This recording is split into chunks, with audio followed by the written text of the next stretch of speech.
Alrighty everyone, what is going on? Welcome back to another video. Hope y'all are having an amazing day out there. If you're new to this channel, I just want to let you know that you are the master of your reality.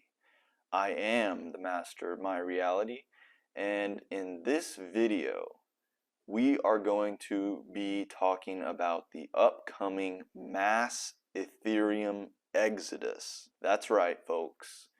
We're going to be breaking down ETHgate, and we're going to be talking about the Ripple stablecoin and how this has a role in the mass Ethereum exodus. So this is going to be a pretty long video. We got a lot of stuff to break down. This is a big piece of understanding the fraudulent market.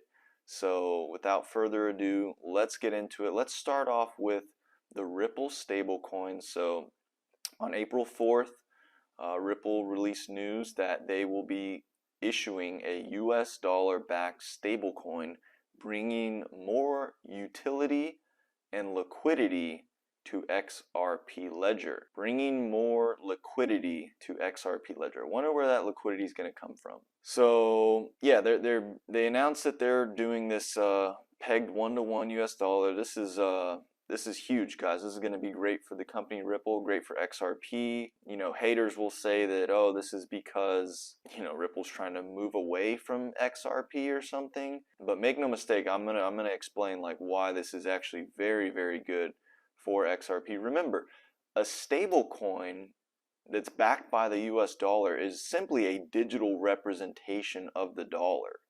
Okay, you can't replace XRP with a stable coin backed by the dollar, which is, in my opinion, a currency that, you know, could be failing. XRP, the digital asset, is much different. It's a scarce asset. All right, it's not backed. It's backed by itself. It's backed by the technology. It might be even be quote unquote backed by precious metals in the future. If we, you know, if it is kind of this becomes this global standard for payments in a, you know, gold-backed currency world. So right here you can see at launch the stablecoin will be available on the XRP Ledger and Ethereum.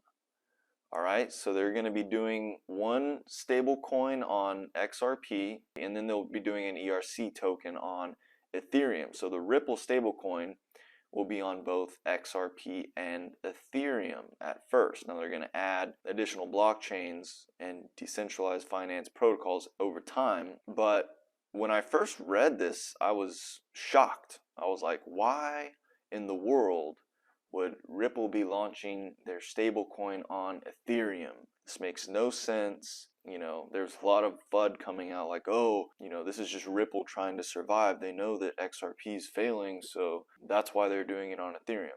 No, that is not the case. And that's what we're going to discuss in this video, why this is actually an extremely strategic move by Ripple to launch their Ripple stablecoin on Ethereum as well as XRP. So before we get into that and why it's actually a super genius move by Ripple, let's first, you know, kind of speculate on what this thing could be called. Some people think, you know, USDR, USDX, RUSD, XUSD. Who knows what it will be? All right, and here's David Schwartz at XRP Las Vegas, kind of speculating on what the name of the stablecoin could be. David, is there a name for the Ripple stablecoin by chance? You know what? You're just going to have to call it the Ripple stablecoin for now. I am told that I cannot disclose the name on pain of death until. So come to Apex in Amsterdam. Is it June? It's next. Maybe we should start some betting pools about what the name. Good idea. Yeah, I mean, if you want to throw something out there, I mean, you said Ripple stablecoin. I've heard people call it the Ripple stablecoin. I don't think that's but I mean, we could call it Ripple stablecoin potentially. That's not incredibly. That's not the wrong reason. USD Ripple, USDR, USDX. So yeah, you guys can come up with a betting pool of all the possible names.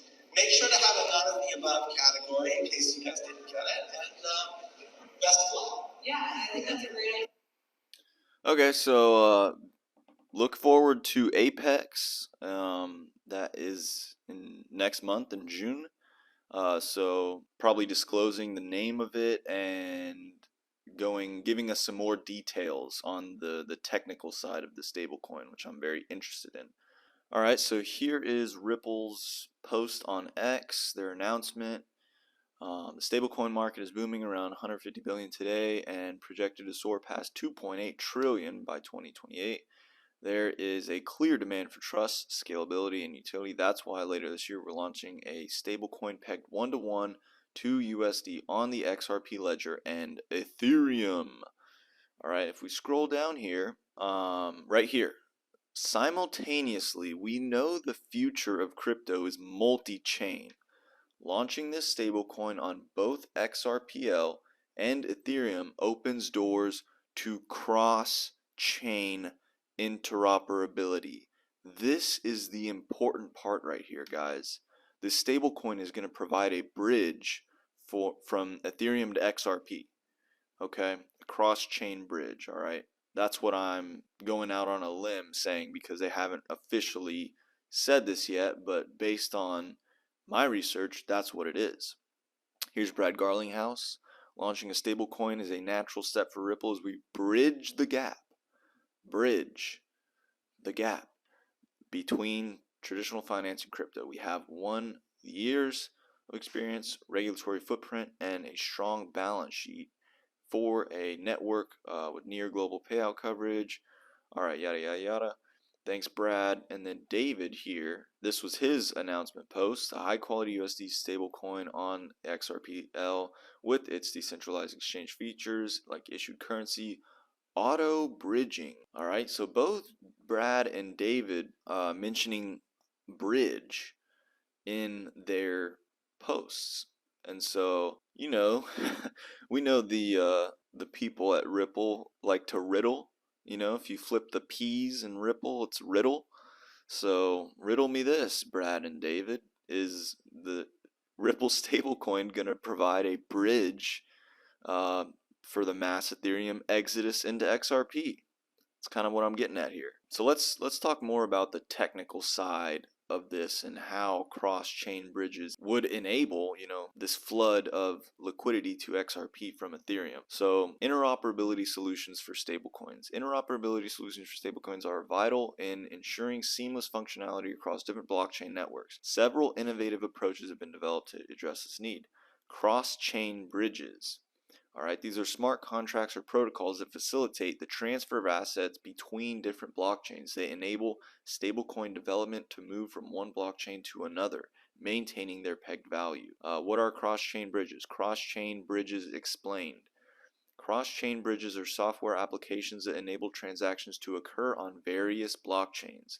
If someone wants to transfer cryptocurrency, non-fungible tokens, or other digital assets between blockchain networks, cross-chain bridges are an essential part of the process. While most digital assets are tied to a specific blockchain, cross-chain bridges enable network transactions, powering a much broader digital ecosystem. Basically, it allows you to move digital assets from one blockchain to another, okay? And Circle already has this functionality, right? The USDC coin. This is Circle, and they're buddies with Ripple, buddies with Stellar. It's not gonna be like there's gonna be a basket of high quality stable coins that survive. All right, and I think Circle's one of them. They're working with the regulators. They were doing the what was it, like the aid in Ukraine with Stellar, sending USDC to people in Ukraine via the Stellar network.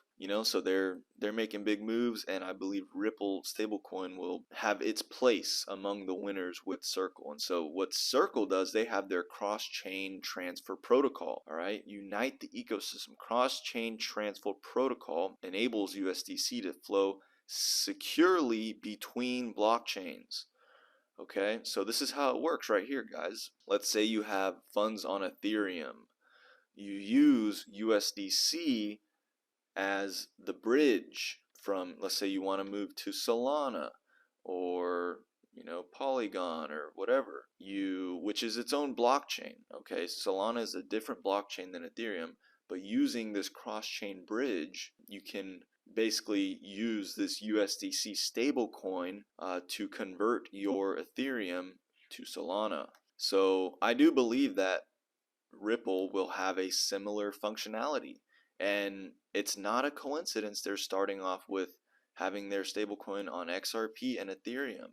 All right, this is going to create a cheap way for the first time, for people to, cheaply move and securely move their Ethereum over to XRP. And we're going to explain why people would want to do that, in this mass Ethereum exodus. So let's get into that. We're going to be diving into ETHgate now so that you can understand like why people would what this upcoming mass Ethereum exodus is, and how ETHgate, what is ETHgate, and guys, basically what's done in darkness comes to light, and we are seeing all the shady stuff the Ethereum Foundation did and those involved. That's starting to come to light now, and I think it's going to continue. The awareness of this is going to continue. So let me just very briefly touch on this timeline that I made from my 2024 How to Master the Great Reset series. If you want to check those videos out, should be in the playlist. Basically, you see, all right, here in 2011, the David Schwartz, Jed, and Arthur began developing the XRP ledger. All right, then in 2012 it was launched. Vitalik Buterin, the founder of Ethereum, he was sleeping on the couches at Ripple's HQ, basically, or one of these founders' couches. He was sleeping there. He was like an intern at Ripple. All right, and then he left to go start Ethereum. All right, and he got his funding from Wangjing Blockchain China. We know about all that. So Ethereum was conceived in 2013 after XRP by Vitalik Buterin, who was from Ripple. And so in 2014, development work began and was crowdfunded, and the network went live in 2014. So the Ethereum ICO took place on July 22nd. All right, and then on July 30th, Ethereum launches. But during this time was their ICO. So that's kind of like the timeline. And then we have, 2017, Ripple escrowed half the supply of XRP and the price shot up. And then shortly after that, we have the Bill Hinman free pass speech. And then later in 2020, SEC sues XRP. And, here we are in 2024. All this stuff that has been wrapped together and tied in a knot is all coming undone now. And we're starting to see the story. But so I'm going to be showing y'all quite a few videos from this. Shout out to John Deaton's law firm, Crypto Law. All right. And you have like the entire ETHgate timeline right here. So I'm not going to be showing all the videos because there's a lot, but I highly encourage y'all to go check these out. Go watch all of them. So you can, read these descriptions. You can get a great idea of the timeline, kind of see what happened here. Guys, basically what has happened, all right, going back to here for a second, is you have one group, Ripple XRP, they're playing the long game. Okay, they have a long-term vision. Ripple Pay was created in 2004. All right, same year ISO 222 was created. I don't know if that's a coincidence or not, but XRP is a much longer project and vision than I think any of us realize. And so you have one group playing the long game. They're doing things right, taking the time. And then you have another group that is motivated by greed, and they're playing the short game and kind of taking advantage of those playing the long game. That's what this essentially is. All right. And we're kind of seeing the group that's playing the short game, their time's running out. The short game, the game that they've been playing, is coming to an end. And I think we're about to see the group that's been playing the long game kind of swap places, take center stage, So let's get into ETHgate, okay? A lot of this is, has to do with securities, the SEC, right? And so just to kind of refresh all of our memories, the Howey test, which is what the SEC uses to, determine what's a security, what's not, consists of the four prongs, all right? An investment of money, an expectation of profits, common enterprise, and a reliance on the efforts of others. Okay, so that's the four prongs that determine what a security is. All right, here we got Vitalik Buterin describing the Ethereum ICO in 2014. So it's not the launch that we have. So we are going to start the Ether pre-sale in a couple of weeks. So the Ether pre-sale will be an opportunity for anyone to purchase Ether. For Ether is the internal currency inside of the Ethereum system, sort of like the XRP and Ripple. Now, is there a big window of opportunity for people to get in, or is it just like a one-day opportunity? No, it's something we're thinking of. It might be 45 days, it might be 30, it might be 60 days. Okay, so there's plenty of time, sort of an incremental thing. So the earlier you go, the earlier you get in, the better price you get. Right. Kind of sounds like an investment of money with expectation of profits based on the efforts of others. But anyway, he said currency inside Ethereum, or Ether is the currency inside Ethereum, sort of like the XRP and Ripple. XRP never had an ICO. All right, XRP never had this initial, crowdfunding. It was just created and gifted essentially to Ripple, and then gifted, I guess the rest was in the market. I should be a little more sharp on exactly what happened there, but there was no ICO. With a lot of these ISO 222 tokens that seem to be playing the long game. All right, that's an important piece of this. And so, here we have Joe Lubin. And we're very confident that we understand how to do that without regulatory bodies considering those kinds of token securities. So your opinion today, there's no chance that Ethereum can be deemed a security. So with respect to Ether, now we did our legal homework a long time ago. We delayed our token launch for about 7 months. Ether was never considered a cryptocurrency. We always considered it. Really? Not a cryptocurrency? Well, our buddy Vitalik just said the currency inside of Ethereum. A fuel, one of the first crypto commodities, something like that. Something like that. Essentially, because people are donating their resources, it started out quite decentralized. It was in a context in which there were nobody had heard the term ICO. It wasn't an ICO. We called it a token launch. It was sold very explicitly to software developers, to people who intended to use the system. It was not sold for speculative purposes. We're very confident that it started decentralized and people bought it for those reasons, and that it has grown radically decentralized and never was a security and certainly isn't now. All right, so you heard him say we're very confident it started decentralized and has grown radically decentralized. All right, we're going to touch on that statement a little later. Okay, so this is we're actually going to touch on that right now. So you just heard him say that it's decentralized, but here he admits that Ethereum is not decentralized. I wanted to ask. Give him the hat. Yeah. How can you call Ethereum decentralized if more than 60% of the block are sanction compliant in the United States? That is not decentralization. So decentralization is a process and a trajectory and an intention. Ethereum has never... You could call it a vibe if you want to. You could call decentralization a vibe. Bruh.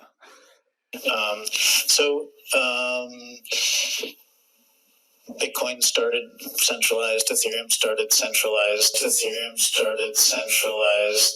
we've been doing our best to be focused on defining decentralization across as many different dimensions as we can identify. We've done a very good job of getting increasingly decentralized. Projects on Ethereum have done a good job of finding product market fit and then progressively decentralizing. There are 300,000 and something, 350,000 different validator nodes. We believe there are maybe 80,000 different individual actors that control those nodes on Ethereum. There are protocols being built that will make Ethereum censorship resistant at the protocol level. I agree with you, but we're working on it. All right. So here, this is an important video. We got Joe talking about JP Morgan's involvement in the very, very early days of Ethereum. Based platform. How did this all come about? So Consensus and JP Morgan have been very friendly and collaborative for quite some time. JP Morgan started paying attention to Ethereum blockchain technology even before public mainnet was released. So they started experimenting and building out some things when we were still building proofs of concept. They had a handful. Wow, so JP Morgan was already, aware and working with Ethereum, doing stuff on it before they even had their proof of concepts. So obviously, JP Morgan, key player in this whole ETHgate deal. All right, and then here we got Brad Garlinghouse and Joe Lubin at the same event. And one of the questions they are asked is, what are ICOs? And I just think their responses are hilarious. XRP because Not even going to answer that. we're solving a multi-trillion-dollar problem and we're making a lot of progress towards that. ICOs are Fraud. speculative, and speculation drives innovation. So they're very important in creating foundational infrastructure. Governments should ICOs are fraud. Oh, that's funny. All right, so let's keep going here. All right, so let's move on here. So, lots of people say, oh, Ripple's dumping on retail. Ripple's dumping on the retail investors. Well, Ethereum literally did this, and Vitalik admitted doing this in 2017. He sold the top. I presume that your net worth crashed a great deal. It got run up and then came back down. Did. Yeah. And were you happy in any way about that? Relieved. Relieved. Yeah. So when right at the top of the big bubble, like in December 2017, when Bitcoin was hitting 20,000, ETH was hitting 1,400. I made this tweet, and a series of tweets that kind of became somewhat famous within the space, where I basically said, the cryptocurrency space has reached $500 billion. Does it deserve it? Like, do the things that it's actually accomplished, like hold a candle to the promises that the market is ascribing to it? And I mean, the subtext of my answer is not yet, and that was proven very right fairly quickly. But you didn't short it, did you? So I did get the Ethereum Foundation to sell about 70,000 ETH, like basically at the top, and that's doubled our runway now. So, and it was one good decision that had a lot of impact. But okay, so there you go. Let's keep going, guys. Hope y'all having a great day. Hope y'all are finding some valuable information in this video so far. Where are you, by the way, on Bitcoin, talking about ICOs? It's a little bit different, but in the same lane. Well, look, if I were to give investing advice on Bitcoin, it's not something I can do in my current role, and it'd also be worth what you paid for it. What I'll say about Bitcoin in general is that that space, as I hinted earlier, has been full of troubling developments that we've seen at the SEC, and especially the ICO space. That makes me worry that we're having a hard time, or I should say investors are having a hard time, telling the difference between investments and fraud. What could the SEC do to make it clearer? Well, we've been doing a lot in the ICO space. So the chairman, Jay Clayton's been very good about this. He has been out there very clearly, and this is what he said, and I agree with him. He said that he hasn't seen an ICO yet that's not a security. And we get all kinds of different manifestations and proposals, and I'm with him.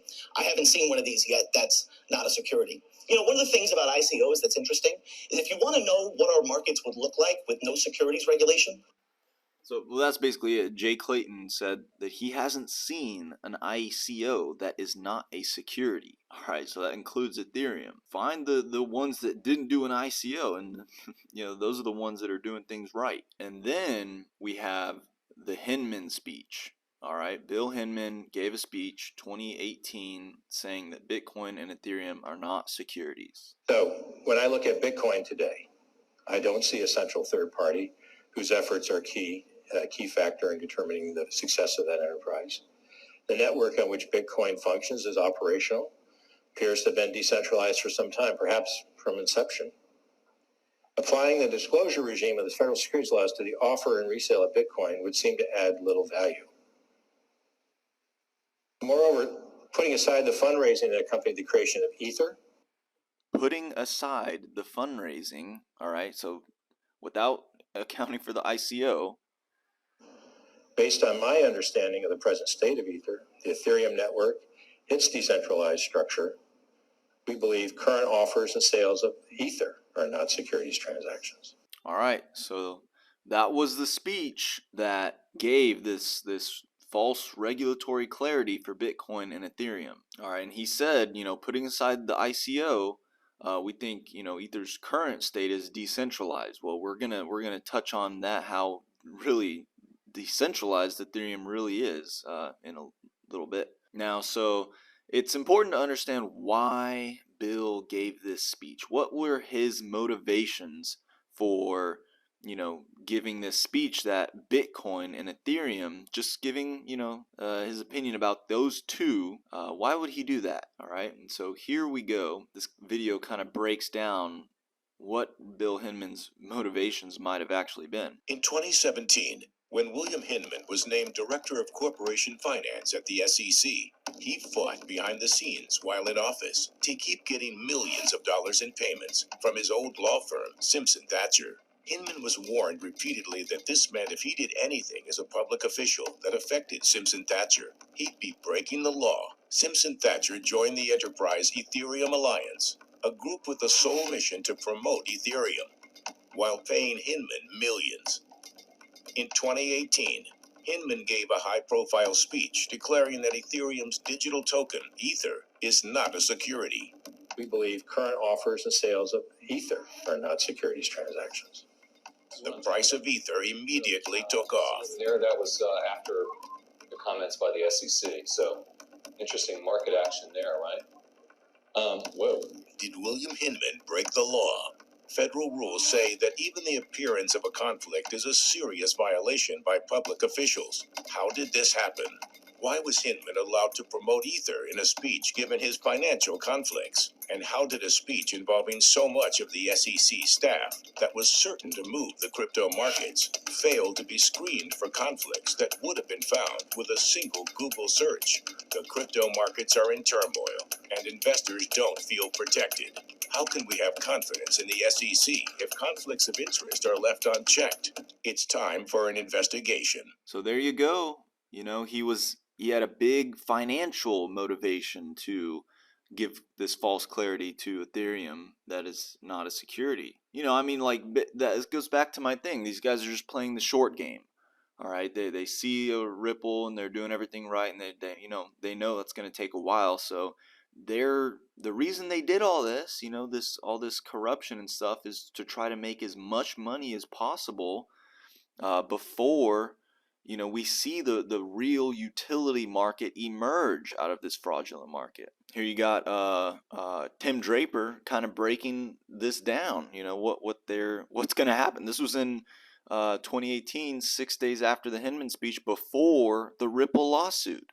You can just hear the bankers panicking right now. And then they all line up and they wrap their arms together and they say, "We're not letting this happen." And then it keeps going.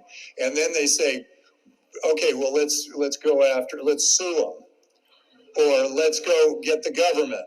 The press planning, they plant the press stories, they put out lawsuits, they create as much of a fuss as possible, they try to get their government friends involved, and then they go, "Oh God, this thing's happening."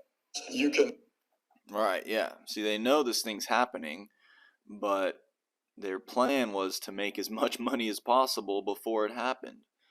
That's why we have this fraudulent market today.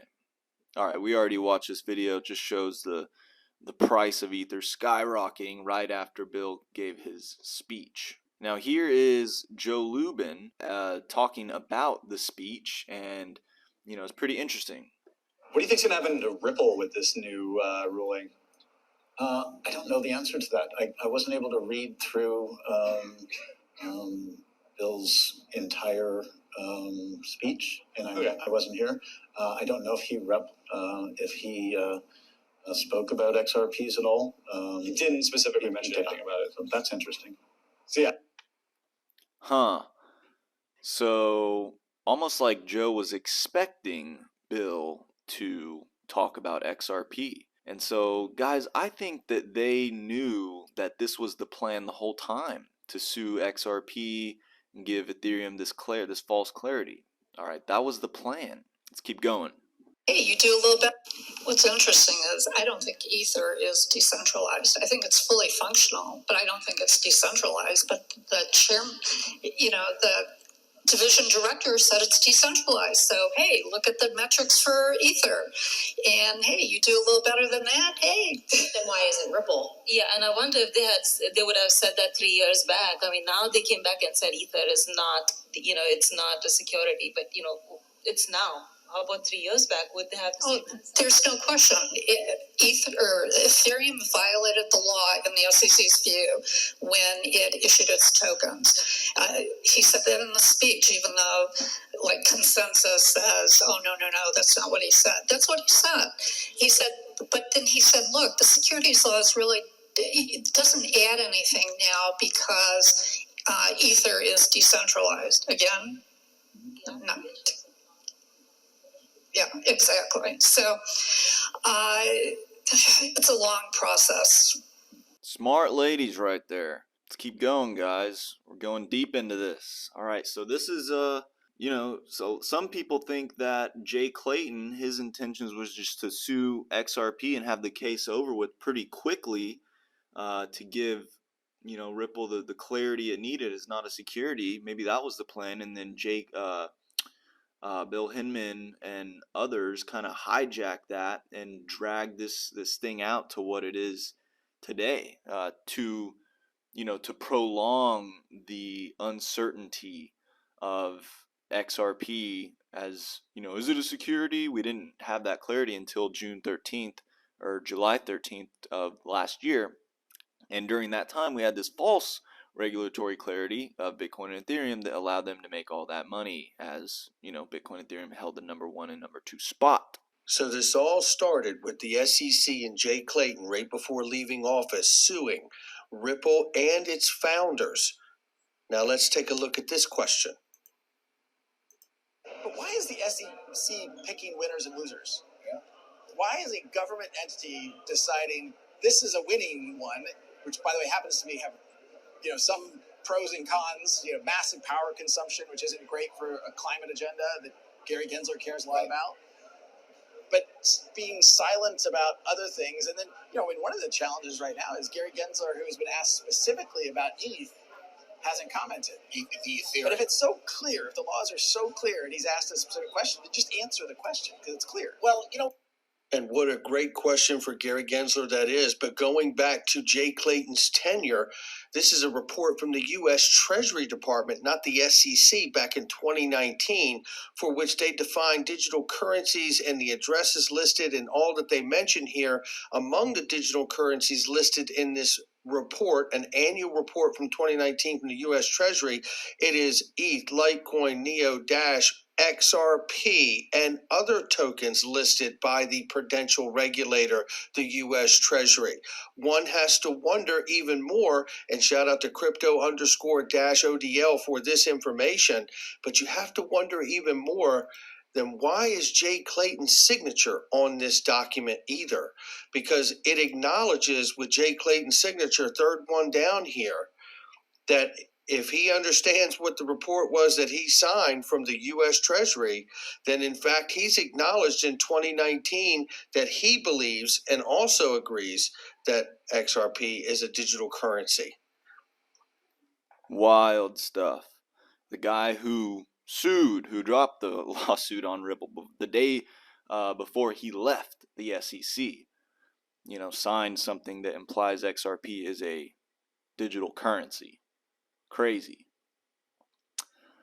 All right, we got Joe Lubin again. See what he has to say.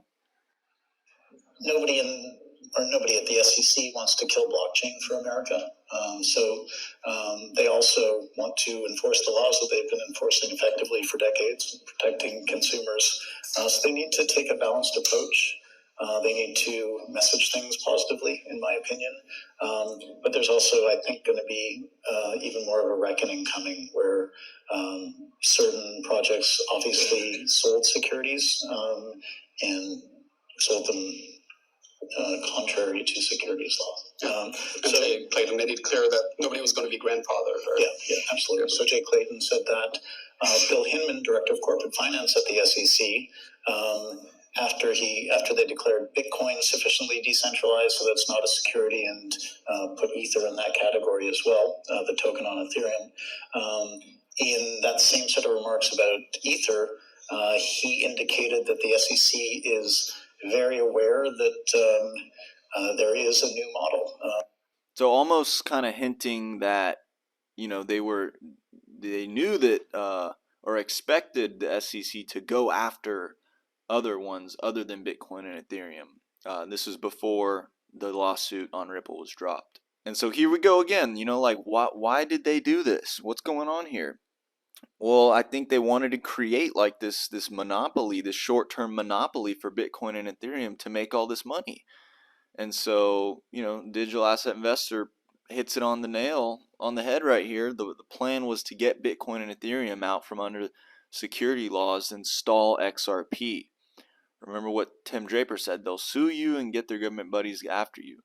It's a complete lie and a word game that somehow ETH is more decentralized than other protocols.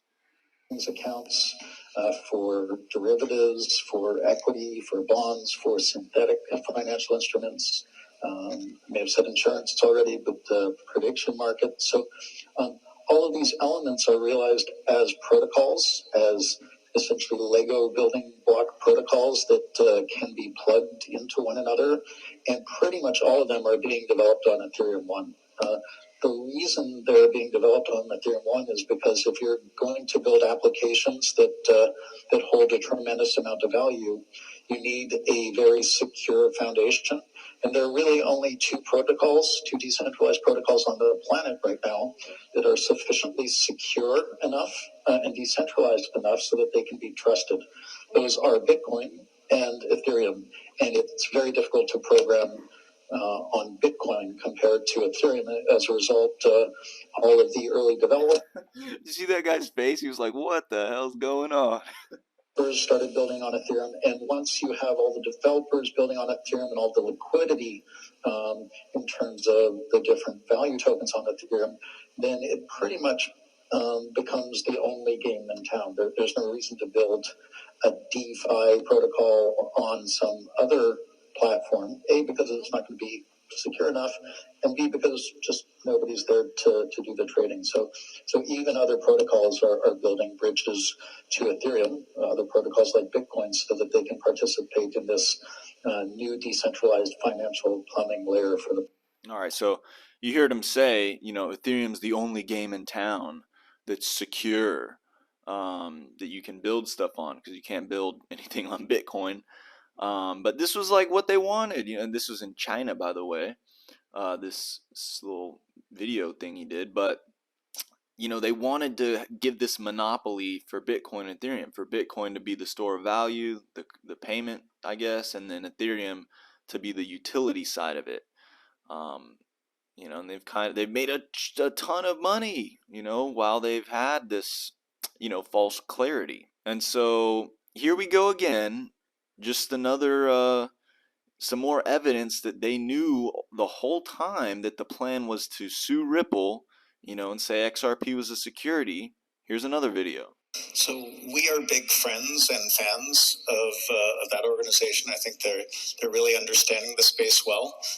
They are applying this thing called securities law to business in America and other places, as they have done for many decades successfully. They're identifying fraudulent projects. They're identifying obvious transgressions of securities law, but they haven't had a heavy touch, really. They've been gathering information. They've been taking some actions. They've been very clear that they understand there is this new construct, this protocol-based open platform. So you think they get it? Yeah, we believe they get it. They've introduced a new construct, decentralization, into their thinking. So in addition to the Howey test, they have this new construct that they're seeing certain things in. So they consider the Bitcoin network and token and issuance mechanisms. They consider the Ethereum network token and issuance mechanisms to be decentralized, and therefore no transactions involving those particular assets are considered to be transactions of securities. They have not said the same thing about other tokens, the Ripple token, for instance, and they were clear that they were going to come out with statements to sort of assess these different tokens, and I believe they've made all the statements about decentralization that they're going to make. And so Bill Hinman, Director of Corporate Finance, has been very clear about what you can do and what you can't do, and decentralization is a new element that they're working with. Wow. So first off, at the beginning you say, oh, we're big friends and fans with these guys. He's talking about the SEC. All right. And the only reason he's big friends and fans with them is because he's working with them to make all this money, to get that false regulatory clarity. Bill Hinman, the free pass speech. And then, he specifically mentioned Ripple XRP, hinting that, well, they're going to go after XRP. And this was before the lawsuit. So they knew, guys, the plan was to sue Ripple, slow them down to make all this money in the short term. And here, this is a really good clip of Joe Lubin telling y'all the plan, what the real plan was. So I'll let him speak. So the timeline's interesting. I and others felt at the beginning of this adventure that we're doing some things that are going to lead to a clash of civilizations. One based on centralized top-down command and control trust, the other based on this new invention, decentralized trust, and everything. Kind of talking about these two civilizations. One, he says one built on top-down trust. Well, what he's just talking about is, the ones working with the system, like Ripple working with the banks. It's still 100% more decentralized than Ethereum, the network-wise.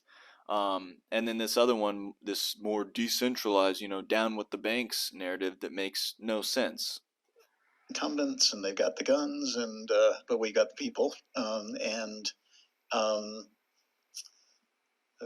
the plan, if there was a plan, Here's was the plan. to keep our heads down and build and see how far we can get before they really take notice. And thank you, Sam Bankman-Fried and others. So CFI essentially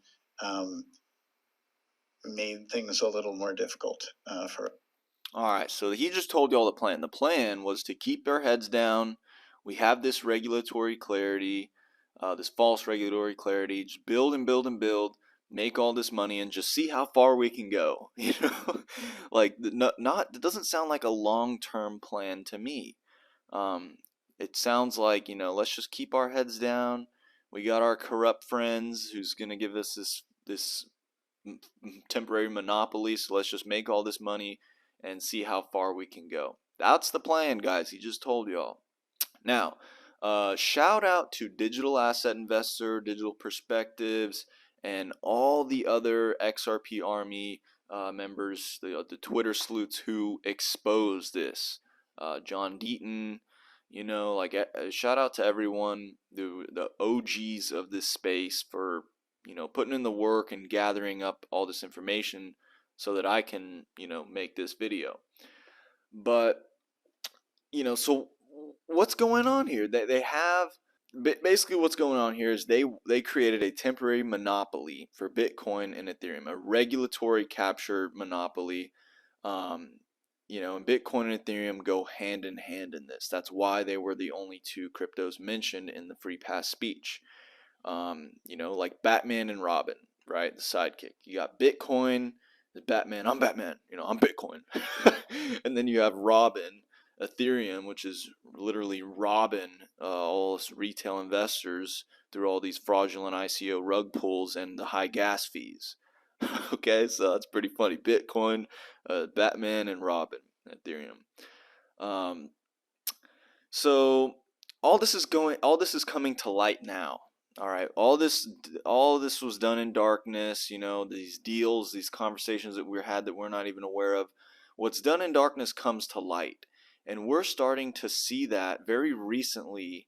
All this stuff come to light. And so now we're starting to see some headlines come out that are concerning. This was on April 29th, you know, just a couple weeks ago. And new court findings show SEC Chair Gensler believed Ethereum was a security for at least a year. All right, that's not a very good headline. Yeah, I'm just going to kind of breeze through these just to kind of show y'all what's been circulating on the mainstream. All right, here's Fortune Crypto. The SEC has Ethereum in its crosshairs, but does the agency think Ether's a security? All right, that was on May 1st. All right, another concerning article here from Blockworks, April 29th. SEC has been investigating for over a year. All right, that was kind of the same as the first one. All right, so another thing we have on, you know, that's kind of gaining traction right now is Steven Narioff. He was an early advisor to the Ethereum founders. He was the one who created the idea, who thought of this idea to classify ETH as like this gas, you know, utility token, as not a currency. All right, and so now he's blowing the whistle on all this, and he's kind of exposing the corruption. I'm not familiar with this whole story. I know he was like thrown in an FBI van. Steven Narioff was the only guy out of the OG Ethereum founders who didn't take any Ethereum. You know, he didn't want any because he knew it was shady. But he said to me, he said, the problem is our lawyers are telling us this is an illegal securities offering, which in fact it was. So I was charged with trying to figure out a very simple thing. Raise money and not go to prison. Right? Orange is not my best color, by the way. So we were... He held off with these guys are like wolves, right? I mean, the founding team of Ethereum wanted to move. And one of the guys actually even said to me, I don't really care about prison. I'm a Canadian citizen. And I said, can we somehow say that this is not a security, it's not a currency, but somehow this is a good, maybe service. Head of the SEC, the gentleman by the name of Joe Breadfast, if anybody's familiar. Real quick, you heard him say they wanted to move. That doesn't sound like a long-term plan. That sounds like, you know, they're freaking out because they know that Ripple XRP taking over is inevitable. So they're like, oh guys, we gotta get this thing ready to make as much money as we can while it lasts. With the SEC, he's probably the most prolific chairman of the SEC over the last 75 years. And sheepishly the next morning said, you know, I said, after our third drink last night, we came up with this concept, and I said we, because I didn't want to say me, and I said, you know, can we say this is a good, because it actually forms some kind of function if you have to send it and you have to use this gas to send it. And I said, I'm sure it doesn't work, right? Okay, that's fine. And I got a pause for about 10 seconds, ready to say that was the stupidest I've ever heard. And his response was, that's brilliant. And said, I think that could actually work. He spoke to some folks at the SEC. They loved the idea. They thought that actually made a lot of sense. And that's the genesis of what's called today. Has everybody heard of what a utility coin is? All right, so there you got Steven Narioff breaking it down, you know, kind of how he created that. And I recommend everyone go to his X page and go to the highlights here, you know, this is a lot of bombs he's been dropping. The time has come for the earth-shattering revelations of formerly untouchable powers, exposing corruption. You got Gary, I don't know who that is, Vitalik, Joe. Bring down the Ethereum house of corruption. There's overwhelming evidence pointing towards Ethereum and its direct involvement with foreign governments entangled with our own government agencies, posing a liability to national security. This post, Vitalik deleting history. Shout out to my old pal Vitalik Buterin. This was his profile picture from his now deleted Facebook profile account, where we and his friends is by lying. We only met a few times. I hear rumors he's deleting certain posts on X. Plus, he's purging Ethereum's on-chain history. In the face of serious allegation, he's deleting history. How can you even delete blockchain data? It's supposed to be decentralized. Well, you know, this guy's exactly what I thought. Hi guys, I thought blockchain can't be deleted or purged. And Steven says, turns out Ethereum isn't a decentralized blockchain. It's probably better to call it a database with a back door. All right, here's Steven again. It's been over a month since the SEC launched its investigation into Ethereum. It's quite clear they have been preparing for this moment all along. Their intention is to align their stories and declare ETH a security, starting from their decided move from proof of stake to proof of stake. Everything previous is almost non-existent. And so this is so interesting. He's saying their intention is to align their stories and declare ETH. You know, it's quite clear they've been preparing for this moment all along. Well, you know, this brings back up the Howey test. Maybe Ethereum was, you know, itself not a security, but once they transitioned to proof of stake, guys, things changed. You know, so I want to show y'all. We've been hearing everyone say, oh, Ethereum's decentralized, it's decentralized, but let's see how really, let's look at the on-chain data and really see how decentralized Ethereum is. All right, so we're on the Wayback Machine, and this is June 29th, 2022, before the Ethereum merged to proof of stake. So yeah, this is decentralized. All right, you have the largest validator controlling 31% of the network. So you know that's obviously not enough to do a proof of a 51% attack. This is before the transition to proof of stake. Let's look at this Ethereum validator distribution after they transition to proof of stake. Does that look decentralized to you guys? This is real, all right? This is real, guys. If you go to this beaconchain.in or beacon, just go to type this in and go to Ethereum, and you'll be able to see this is the staking pool distribution. You have almost 80% of the network within one unknown staking pool. Now remember, the disguised whales of Ethereum. I didn't play that video, but Joe Lubin basically explained how the early investors like, what's his name?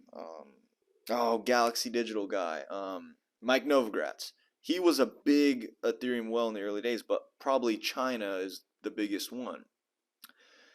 And so, you know, before this proof of stake, the miners were the ones making the money, but now that Ethereum's proof of stake, it's the largest holders that are making all the money. You know, they're the ones scamming all of us on the ridiculous gas fees on Ethereum. And so you can see they control 80% of the network. So they are making a killing right now off of these ridiculous gas fees.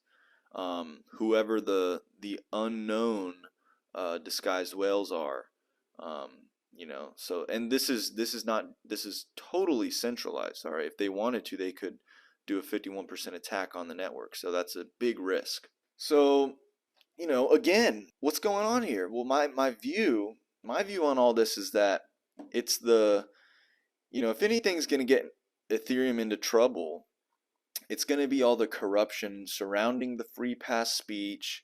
You know, this is basically a massive conspiracy to manipulate markets for insider profits.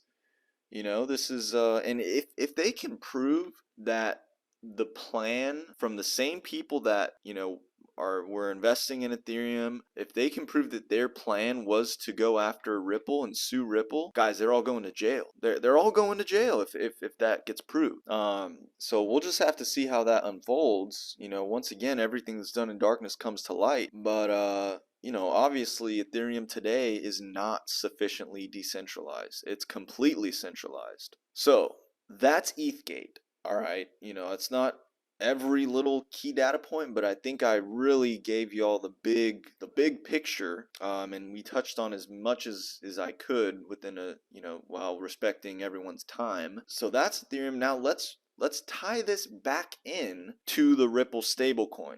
All right, and to this mass Ethereum exodus, which I believe is right around the corner. All right, I do believe that, you know, as awareness of all this continues to increase, you're gonna see a mass Ethereum exodus into XRP, especially if we see utility start to influence price action more than speculation. So we got Fruition Productions. They are making a documentary coming soon. You know, they're trying to get this thing on Netflix or like a big you know, streaming platform. And guys, once this documentary comes out, this is going to shatter people's realities and shed so much light onto what has been going on in crypto. All right, ETHgate is a huge part of what they're going to be talking about in this documentary. They're going to be exposing probably even much better job than what I have done in this video. But let's just watch this little trailer here. This thing already has 1.4 million views. There's a massive quantum shift happening. And if you can't see it, you need to look around for just a moment. Why are so many people living broke right now? We're all feeling inflation right now. Americans are paying the price for rising inflation. And many people don't exactly know why. The more dollars that get printed, the more that gets put into circulation, the higher the prices of all of these assets are going. It's an old archaic banking system. It's pretty apparent at this point that we're in a transition. It seems like we're on the brink of a major collapse. I think it's almost undeniable. The system has to switch.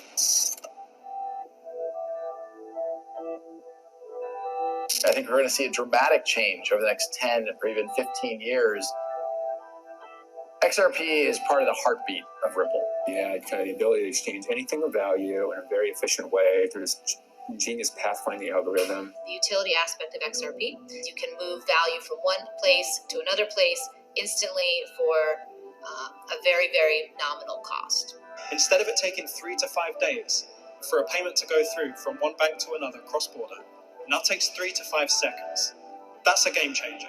They would have globally dominated the entire industry, but for the regulators pulling them back and Congress kind of not getting with the program. You know, we absolutely want to see the United States lead in this new arena that we call blockchain and cryptocurrencies. And the clarity really emanates from the Securities and Exchange Commission. It was the darkest day of the year. It was December 21st that Brad Garlinghouse came out and basically informed the world that they were soon going to be sued by the SEC. The SEC its mandate is to help protect investors. I got flooded out of the whole project because of this lawsuit. I lost my dream, my hope of buying something really, really solid. At the very least, it's the appearance of impropriety. You know, and then the other end of the spectrum, it's absolute coercion and collusion, right? And market manipulation. People are going to lose money, and people had their life savings in XRP.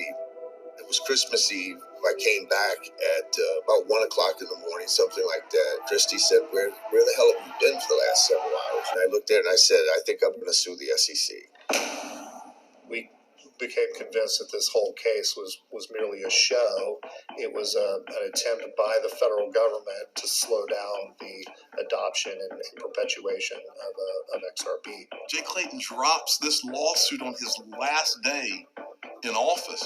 like mission accomplished. Jay Clayton, he hires his good friend, Bill Hinman. Bill Hinman came to the stand in 2018 and gave his famous speech where he declared that Ethereum wasn't a security. They did not issue that much Ether, and yet they let Bill Hinman go ahead and make the speech, saying that they're decentralized. The bureaucracy beast system has been weaponized against the American people. Dozen FBI agents, guns a-blazing, came into my home. They tossed me into this van as if I'm Pablo Escobar or somebody. The United States government's probably the biggest bully in the world. You gotta defend yourself or you're gonna get bullied forever. We assemble an army so that we can be at the forefront of this change. The XRP Army is a group of diverse people from all over. Good morning, warriors. Hello and welcome back to another episode of your favorite crypto news channel, Good Morning Crypto. I ended up posting it on Twitter, the lawsuit, and the next thing you know, it was 5,000, 12,000, 20,000, and eventually grew to over 75,000 people from 143 countries around the world all joined. They want to be part of the new digital revolution. Blockchain technology is going to change everything. There's always going to be a danger associated with blockchain, and there's also going to be benefits and things that are going to help and improve humanity. We're just trying to utilize a new blockchain technology to benefit charities even more than they are now. If you know a veteran that's struggling, they need to hit that reset button. Have them look us up. I am very optimistic about the crypto market in 2024. We're entering an era where it's believed that all assets of value will be tokenized eventually. The problem tokenization solves ultimately is accessibility. By using intelligent tokenomics and smart contracts, we may at some point truly eliminate poverty on planet Earth. The internet democratized information, and crypto and blockchain will do the same with value. There's little doubt about how far we have come, but I'm incredibly excited for the journey ahead.